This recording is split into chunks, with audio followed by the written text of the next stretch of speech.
MC is A-Team guitarist Grady Martin, whose work can be heard on Marty Robbins' El Paso, Willie Nelson's On the Road Again, Loretta Lynn's Coal Miner's Daughter, and so many others.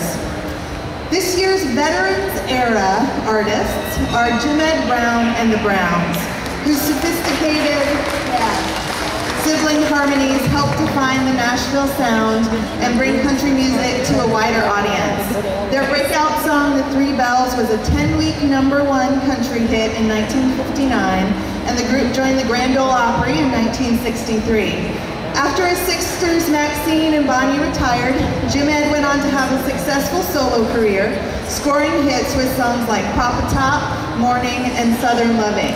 He recorded several duets with Helen Cornelius, including the #1 single, I Don't Want to Have to Marry You.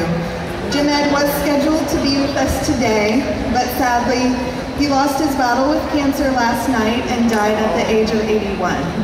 Last week, representatives of the Grand Ole Opry, the CMA, and the Country Music Hall of Fame and Museum visited Mr. Brown in the hospital and presented him with the medallion commemorating his induction into the Hall of Fame.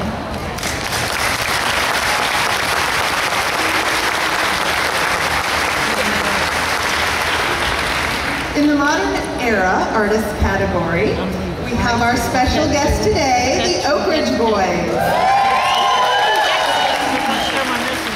They began performing as a gospel group in the 1940s, and by 1945 were regulars on the Grand Ole Opry.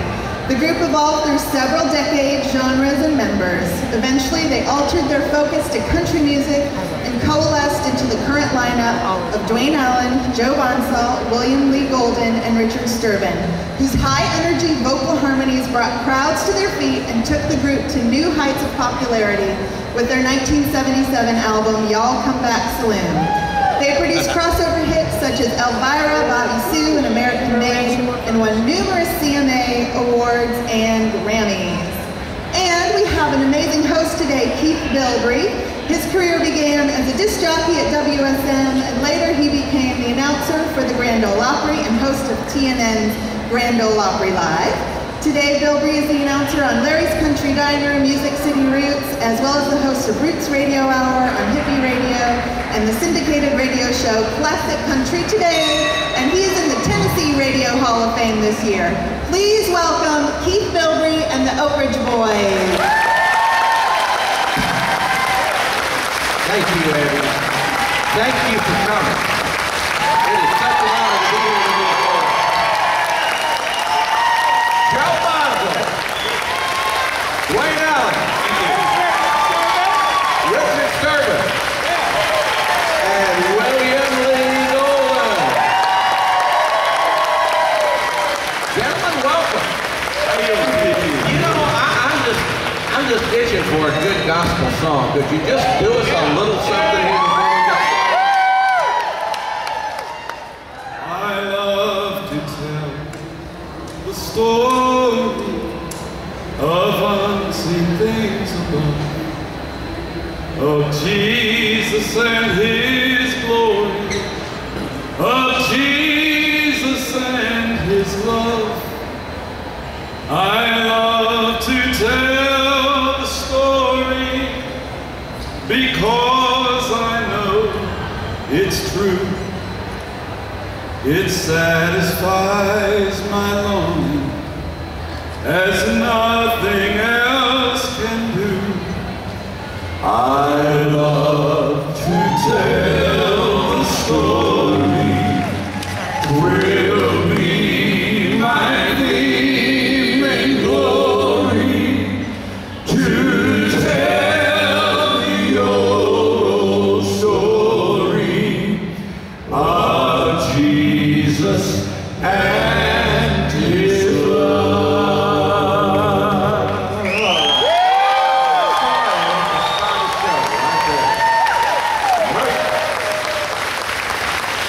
That's how we got our start. That's right, the Oak Ridge Quartet way back in Knoxville, Tennessee. Actually, it was called the Georgia Clodhoppers at first, wasn't it? Yeah, we needed to change our name, don't you think? I would love to know where Wally Fowler came up with that name. Well, they called him the Georgia Clodhopper. Back in those days, everybody that worked the Grand Ole Opry had kind of a pseudo name, you know. They had Grandpa Jones, you know. Everybody had kind of a Luke the Drifter was Hank Williams. A singing ranger. There you go. Everybody kind of had another name or a handle, and I think that was his handle. He was called the Georgia Clodhopper. So that kind of stuck as the name of the group. But when the group started singing in the atomic bomb plant in Oak Ridge, Tennessee, and the people were asking for gospel music, the people in the plant started calling them their Oak Ridge Quartet. And that's how the name came about. It was kind of like a pet name. They claimed the group and started calling them their Oak Ridge Quartet because they came there to sing so many times, and the name kind of stuck. I was reading up on you guys, and as I understand it, there were, I counted 32 previous members of this group, not counting you guys. I mean, it went through a lot of changes down through the years. Stayed gospel for a long time, played, as you said, in Oak Ridge. It was very hot on the gospel music circuit. Well, here's a unique little side story for you. When we were inducted into the Gospel Music Hall of Fame in the early 2000s, I think it was 02 or 03, I'm not sure, 02 maybe. We took in with us to the Gospel Music Hall of Fame every living member of the Oak Ridge Boys that had been in this group up to that point, that had contributed to the gospel career of the Oak. So that night, actually, including Lon Deacon Freeman, who was one of the original Georgia Clodhopper Oak Ridge Quartet guys in Oak Ridge, way back during the war. We all went into the hall together. Now, interestingly enough, some people asked us in press conferences and stuff after this elected or inducted into the Country Music Hall of Fame, would we do the same thing? Well, the answer is no, because it's the four of us that have had the big country music career. William, Richard, and Blaine. You've been together, as I understand, for 42 years? 42 years! Can you believe that? They are not brothers. They don't have to like each other. But we do. But you do. 42 years. That just amazes me that a group can stick together that long. Now, William Lee left for a little while, but he came back. And what's it like on the road with you guys? Because, I mean, you're bound to have disagreements. Well, you still have separate buses, number one.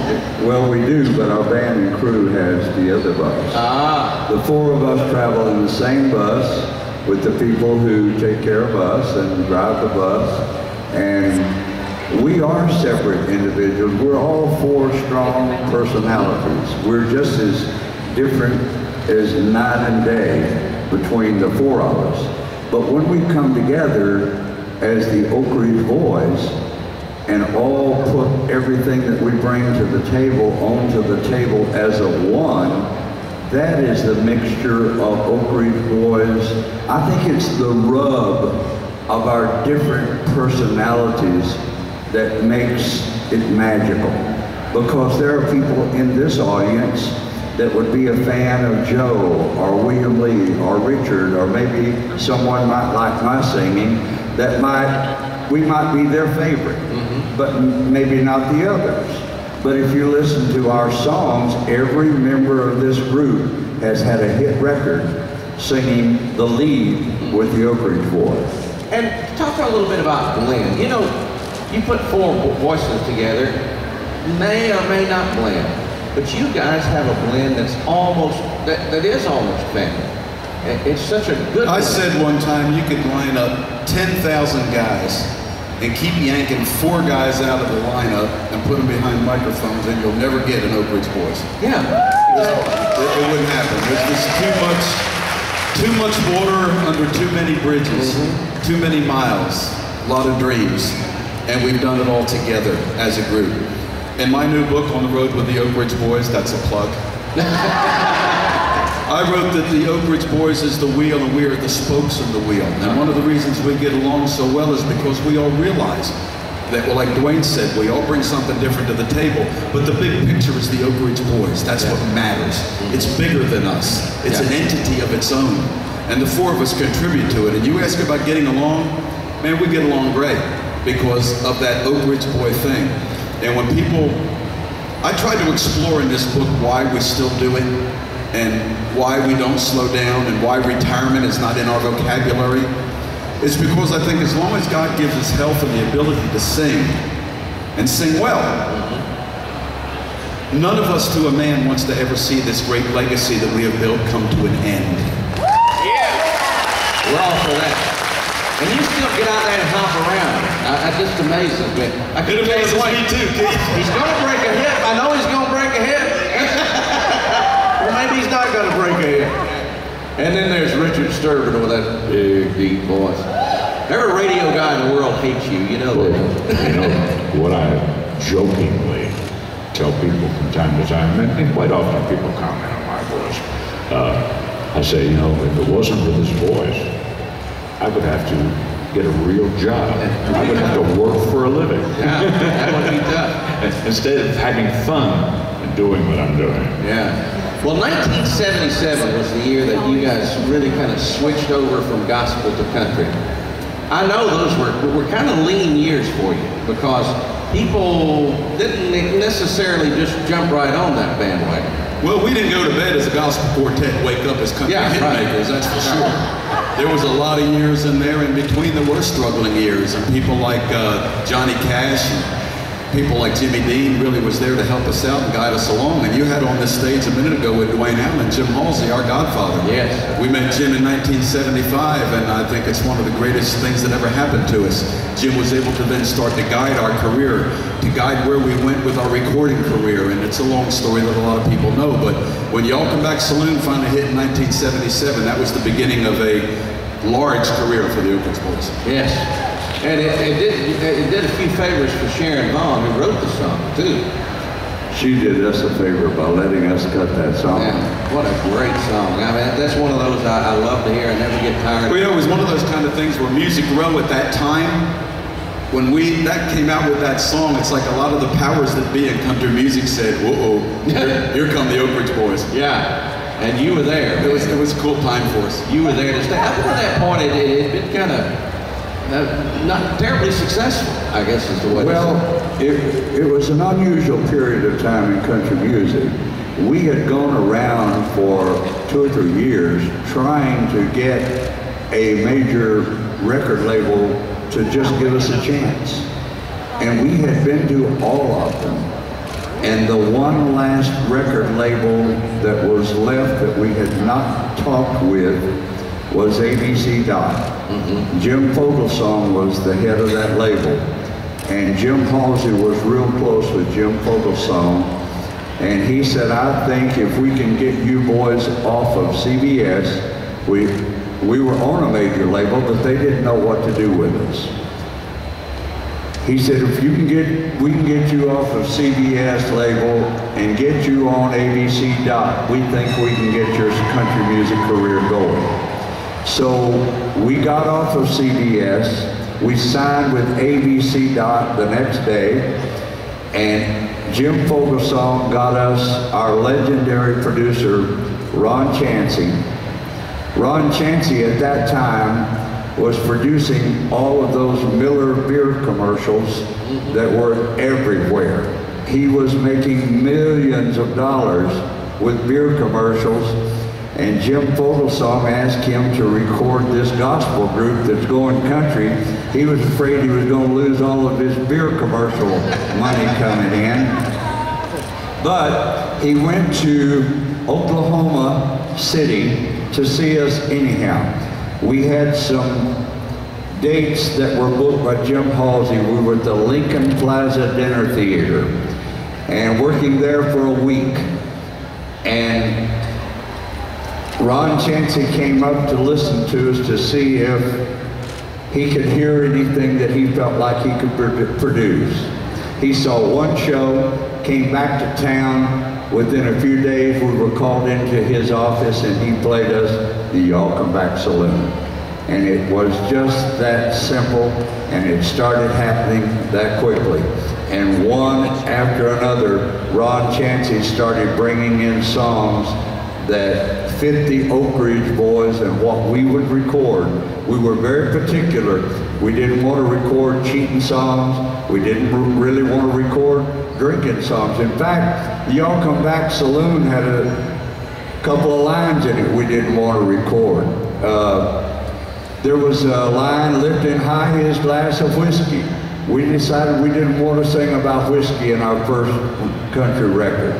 So if you listen to the record, it goes, lifting high his glass in honor to the lady and the song. The next line was changed too.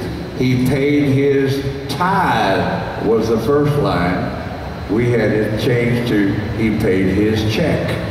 We didn't feel like it was necessary to have paying his tithe in that song. That didn't really add to it. So they changed it. We were coming from gospel music, but we really didn't want to rub their noses in it. You know, there was no need to that because we still love gospel music. Our new album right now is a hymns album. We've always loved gospel music. We just wanted to start making our living in country music. Well, there was a song, in fact, called American Made. Y'all remember American Made? That was used on a beer commercial, I understand. Right. And for that period of time that commercial ran, we didn't perform that song on stage. They asked us to perform it, but we decided we would pass on that. So they got 4 guys that looked like us and recorded them going away from the camera and shot a shot of their backs with them singing our song, and you couldn't see their faces. Well, that's one way to do it. And let me tell you now, you know, we ain't got nothing against this kind of stuff. Country music's made up out of getting hit by a pickup truck while grandma's drunk. Okay? It's just that we are not good at it. Call it our upbringing, as Dwayne is alluding to. Call it our gospel background. Blame it on our mothers. We are just not comfortable getting on stage and drinking or singing about drinking. There's a lot of guys in this building that are real good at it. We let them do it. There you go. We'd rather sing about loving than breaking up. Yeah. Well, let's talk about individuals here. Lots of loving.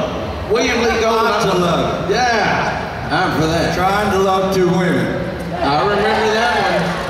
But it's like a ball and chain. Make an old man out of it. William Lee Golden sang it, and he'll say himself, don't try it alone.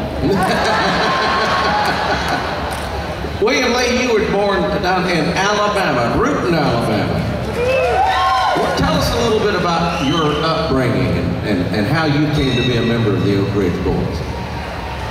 Well, I grew up right south of Rootin, actually. It was right on the Florida state line. I grew up on a big cotton and peanut farm. My daddy was a big farmer. My granddaddy Golden was a fiddle player. And when I was young, my sister and my mother had taught my older sister how to play music, and then I was a little kid. And we would sing gospel country songs that we heard on, like the Grand Ole Opry. Hank Williams had I Saw the Light. And I remember Roy Acuff had The Great Speckled Bird. Kitty Wells had some songs, and the Louvin Brothers had a bunch of songs. Well, growing up singing as a kid, playing guitar and singing as little kids, we'd get to go sing on Granddaddy's radio show.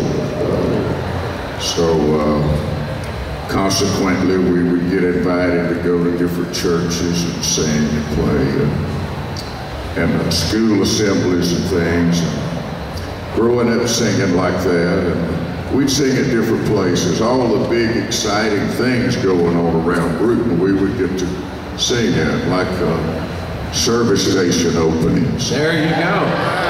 Furniture stores were big. But yeah, and then high school, you know, it kind of evolved where I sang in the high school FFA quartet, which was a Future Farmers of America. And anyhow, you know, it was about that time, sitting on a cotton sack in a field, You know, we make decisions in life.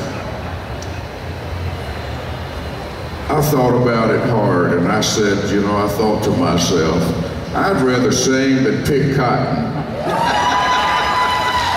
Tough decision. So, yeah, it was high school quartets, and then after high school, singing in different groups, and that's where I met the Oak Ridge Boys, was them touring down south, and some of my friends that I sang in the FFA quartet with, they had some of their records, and we would listen to the records. And like in 1962, there was a young group of young guys that had kind of reorganized the Oak Ridge Quartet, and it was the Oak Ridge Boys, and they cut 2 albums with Warner Brothers. It was Oak Ridge Boys with Sounds of Nashville.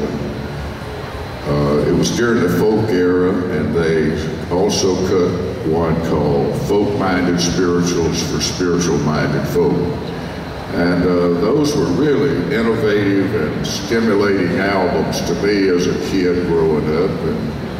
But then getting to meet them and sing with them and work with them on different all-night singings down through the South, that's how I got to know the group at that time and the members of it. And so we talked, and then they had an opening and called me and asked me to come up here and try out. And I did, and they said, well, yeah, when could you? Said, well, you got the job. I said, well, when you want. What should I do? He said, well, we need you next week. I said, okay. I went back home and turned my resignation in at the little job I had at a paper mill, and I told him I'd take my vacation. I left there and come join the Oaks in 1965. That's 50 years ago. Wow. Well, you left for a period of time. Steve Sanders came into the group. That didn't work out, and thank goodness you came back. Well, yeah. But that was a good period for you in that you got to perform with your sons. Really? And in fact, I worked with your son last night, and I remember seeing some of those dates. I think we worked a date together up in Elkhorn City, Kentucky one time, and you guys were great. I mean, it just knocked me out. And of course, Chris, well, I think both your boys have worked in the Oak Ridge Band for a number of years, right? Rusty? Yeah, that's true. Yeah. They have. I might add, Rusty's recording some great music right now, and so is Chris. They're both the Golden Boys are doing well. We're proud of them. They're very talented young men, and they're both out there. Look for Chris Golden, Rusty Golden. Look them up on iTunes. They got stuff out there to listen to that's really worth hearing. I don't want to belabor this. If you don't want to talk about it, it's okay. But what about the hair issue? That you are probably, because of the way the Mountain Man looked, you probably are one of the most recognizable people in country music. How did that all come about? I know at one time you were a very dapper fella, and not that you're not dapper now. You know, I was clean cut at one time. Yeah. But I always wanted my hair to just look like William Lee Golden back in those days. Man, it was just perfect, you know? that could be debatable. A lot of work, though. Yeah, well, you know, I had friends that, growing up out back and kind of outside of, on the outer fringes of society sometimes, I enjoy camping, being outdoors. That's what I enjoy. And it was at a time when we were touring everywhere, and it was a fast pace, you know, moving and flying here, flying there, and hotels in, out. You know, it's like, then on off days, I would love getting away, going into the wilderness, camp out, kind of primitive style for a few days with some friends, with some buckskinner guys, and they, you know, these guys were pretty rugged-looking guys, and it was, I used to wear a little short, stubby beard, and so one of them said one day, man, won't that beard ever grow any? So It kind of got me thinking. So, yeah, I just kind of let it go and kind of let it go wild and quit trimming it. I haven't trimmed it since 1980, but it's, in the beginning, I'd wake up in the middle of the night and maybe walk past the mirror and I'd startle myself.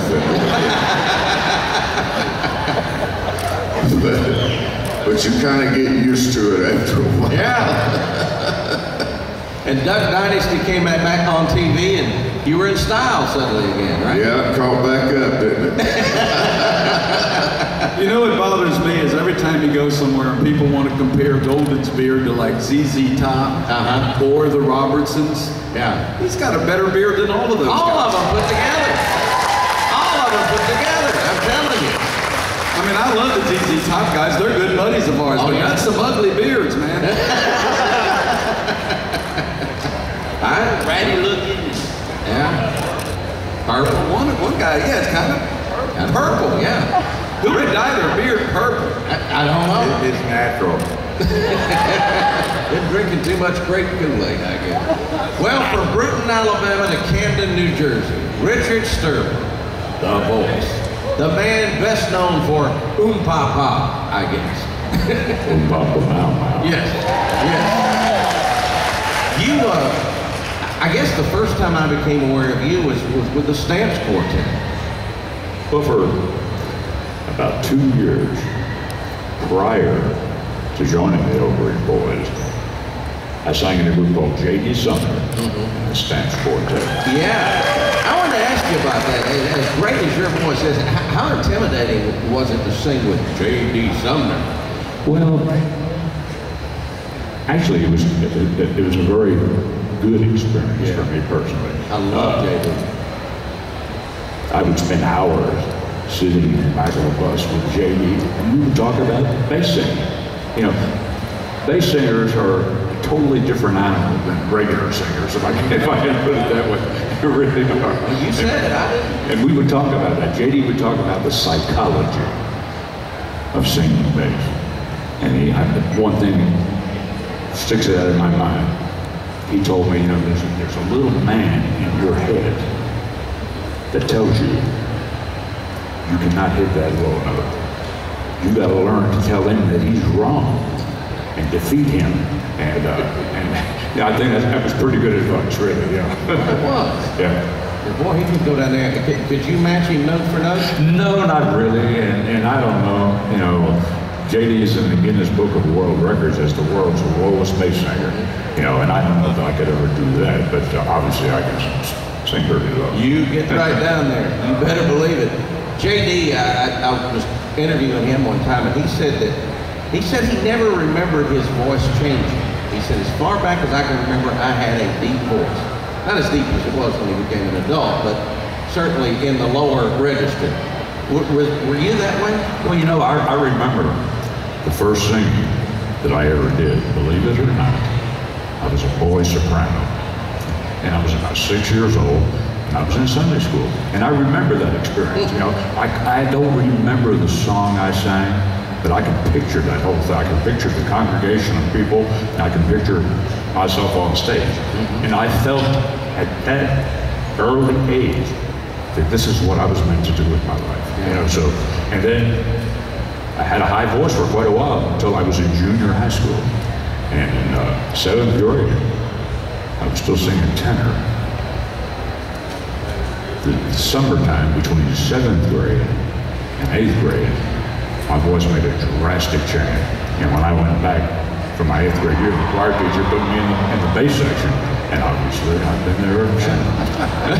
I've always been a big fan of the Oak Ridge Boys and your voice, and you were on a morning television show I did some years ago, and I was a weatherman. And lo and behold, I found out this guy that I'd always wanted to talk and sing like had always wanted to do what I do, the weather. You had this thing about the weather. You still enjoy the weather. For years I've been a big fan of the Weather Channel. I don't watch it quite as much now as I used to. But there was a time that I could tell you every personality's name on the Weather Channel because I was into it that much. You did some voiceovers for them or something, didn't you? Yeah, and I did. I cut some PSA announcements for NOAA weather radios, which they can save your life. You know, give you a warning if a tornado's heading your way or hurricanes coming your way. Those radios can save your life. So that's why I was willing to do it because I thought it was a good thing to do. Well, I remember that morning we put him in front of the map and let him do the weather. It's on his bucket list. We can check that one off. Okay. And how long have you been with the Oak Ridge Boys? This October, it'll be 43 years. 43 years. Wow. I know with JD and Summers, the Stamps, you backed up Elvis. That's true. Did that for a while. How I did. was that? You know, I was able to sing with the king of rock and roll. Wow. And, not only on stage, but he loved to go back to the hotel room after the show and sing gospel music. well, you know, even though Elvis was the king of rock and roll, I really believe deep down in his heart, his favorite music was gospel music. Obviously, yeah. And every chance he could get, he wanted to get together and sing gospel quartet songs or, you know, black spirituals, you know, and we joined in and harmonized with him, you know. It was a special time, it really was. I bet. And here we go with Joe Bonzo from Camden, New Jersey. Now let's go to Philadelphia, PA. A young teenager dancing on American Bandstand. Come on, man. Let's do the twist. Were you exposed to a lot of gospel music in Philadelphia? Not in the early days. I was fortunate to grow up in a city where so much music was born. I mean, a lot of the great music, the teen idols, you know, the doo-wop groups, some of the early rhythm and blues that didn't come out of Detroit came out of Philly. Yeah. All the great popular rock and roll DJs of the early era. American Bandstand came out of Philly, and I loved all of it, man. I just loved everything. I hear somebody sing, I thought it was great. I was never a regular on American Bandstand. I went down there and stood in line like everybody else with a neighbor girl named Kathy Staphylis. And some days we got in, and some days we didn't. And if we got in, I stomped all over Kathy Staphylis. But it was fun for me, and during my more hoodlum years, much to my mother's dismay in my early teens, some Christian kids took me out to hear some of the big gospel quartets, and I fell in love with gospel singing then. And like Richard, I said to myself, man, I want to do that someday. I want to sing in a quartet. I want to sing in a group. And I had my own little group for a while. Richard and I sang together in a group called the Keystones for years, a gospel group up there before he joined the Stamps. Richard joined the Oaks in '72. I joined in '73 after a very long friendship with Dwayne Allen and William Lee Golden. We got to know the Oak Ridge Boys very well. And they asked me to come in '73, and I joined the Oaks. I've been here ever since, and it's been the greatest experience one could ask for, is to be a part of this group and to be a part of the history that we've been a part of. I feel very blessed. Well, yeah, absolutely. Well, what could be better? You get to do a little gospel, you get to do a little country, you do a little doo-wop, and you still get to dance. Get to do it all. Get to do it all. I was thinking something. I digress here, but I was thinking for a second about the Guinness Book of World Records. Yeah. Did you know that one time we were at a Vanderbilt football game and we issued a kazoo to everybody that came to the Vandy game? And at halftime, we led a kazoo audience in Elvira. Right now. And to this day, in the Guinness Book of World Records, the Oak Ridge Boys Kazoo Day is the largest gathering of kazoos that's ever been. Wow. Now that's impressive. Now that's a tidbit you can take home and use in your personal life. Close to 40,000 people.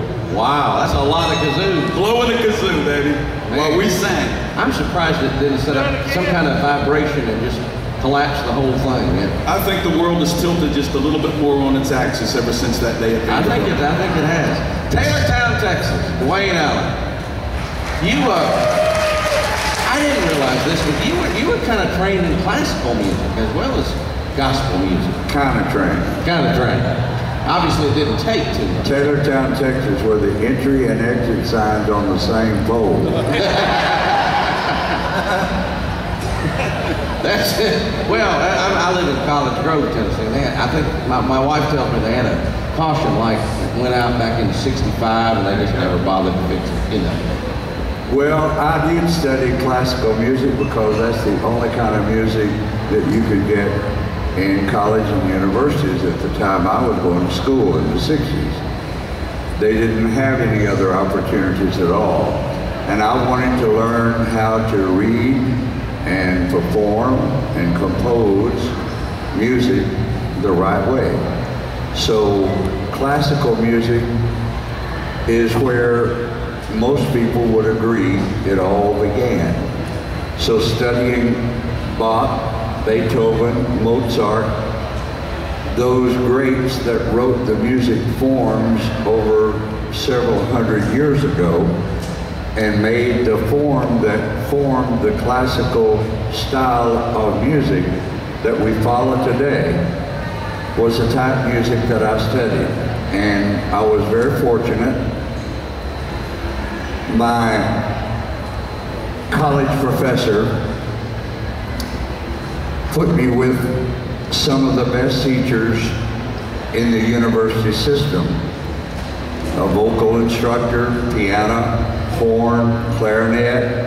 I had to take woodwinds, I had to take brass, I had to take strings, I studied viola, piano. But he also had one other thing that was kind of a specialty at my university. They had a program there for people who were studying to get their doctorate. And they had a program with the Metropolitan Opera.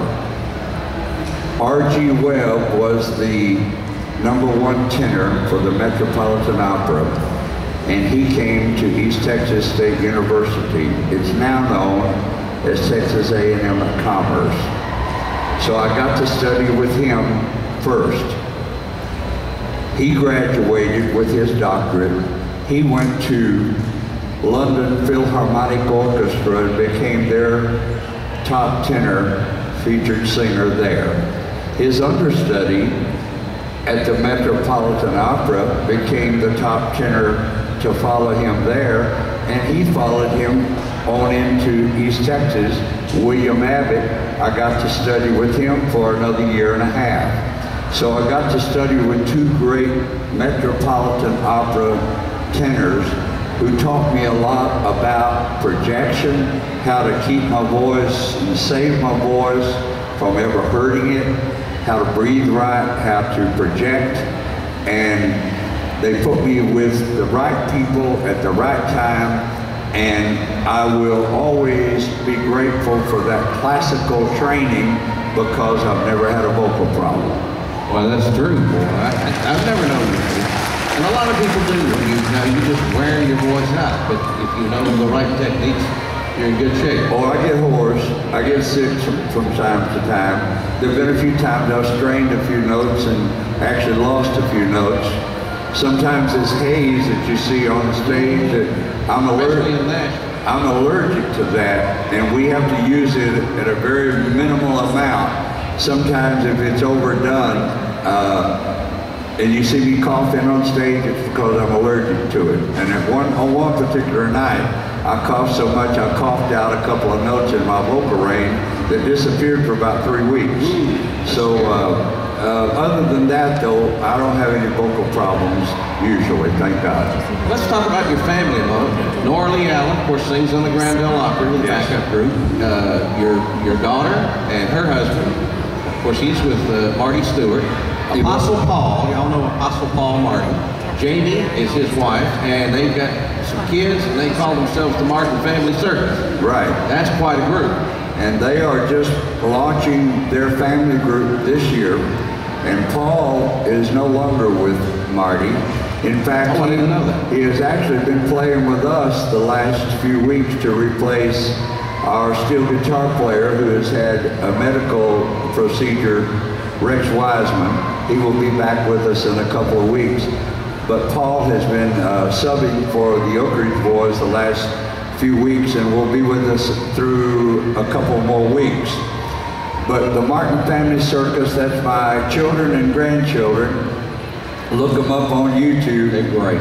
They're very exciting. My son is Dee Allen. He has a group called Tall Dark Stranger. They play around town in the clubs. He plays rock and roll music.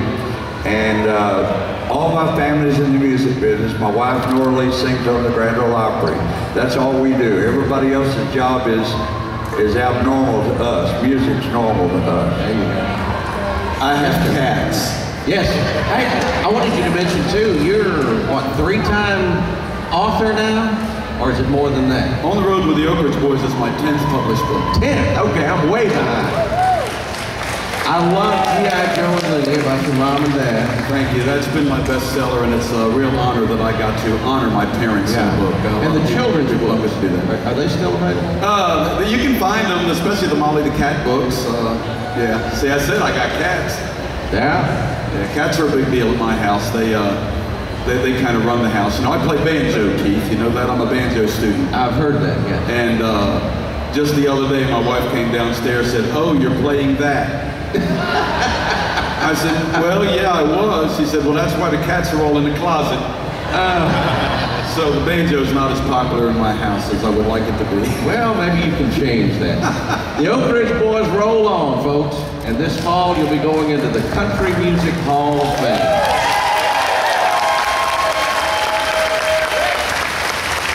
I'm sure this has already been done today several times, but I want everybody to keep Jim Ed Brown's family in their prayers. Yeah. Gonna mention that. We lost a good friend here, man, a great friend. And, you know, to be inducted into the Hall of Fame with Jim Ed Brown and his sisters, the Browns, incredible honor for us. And Jim's been a good friend to us for a long time. And our hearts are heavy today with the loss of Jim Ed Brown. It's got to be a little bittersweet for Maxine and Bonnie.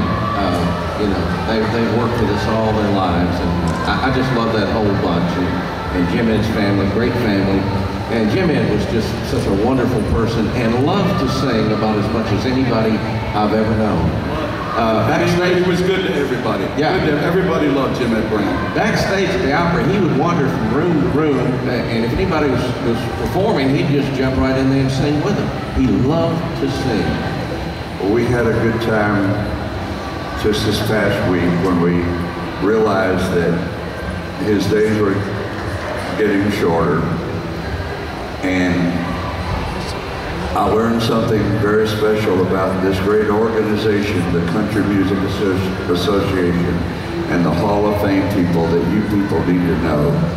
They called a special meeting when they knew Jim Ed was not going to be here a lot longer. And they called a special meeting, and in his hospital room, they had a medallion ceremony and inducted him into the Hall of Fame in the hospital room. I don't know if that's ever been done before, but it was certainly a wonderful thing. That's a bunch of classy people that run this organization, and I'm so honored to be a part of it. And I think that was probably one of the most classy things that the CMA and the Hall of Fame people have ever done. It gave me chills when I heard that. And I called Jim Ed shortly after. Several of us called Jim Ed. And I told him, I said, "I just want to tell you I'm a little mad at you." And he said, "Mad at me? What could you be mad at me about?" And I said, "You made it into the Hall of Fame before I did." And he started laughing, and then he started coughing, and then we both started crying. And I got to tell him that I love him and how much that I think about him. And Jim Ed used to come to see the Oak Ridge Boys when we were a gospel group. He would go around to these antique auctions and places and find old songbooks, because he knows that I like to collect old things. You've heard of shape note music? He would find songbooks that taught ways to teach music that were even before that. And he would buy them and bring them to me and give them to me. He was such a dear friend. I loved him as a friend. I'm going to miss him. He had one of the smoothest voices that you will ever hear sing a song. And I loved him dearly as a personal friend. May he rest in peace in the arms of Jesus is my prayer. Gentlemen, we're out of time. God bless the Oak Ridge Boys. Carry on. Let's hear it for the Oak Ridge Boys, ladies and gentlemen.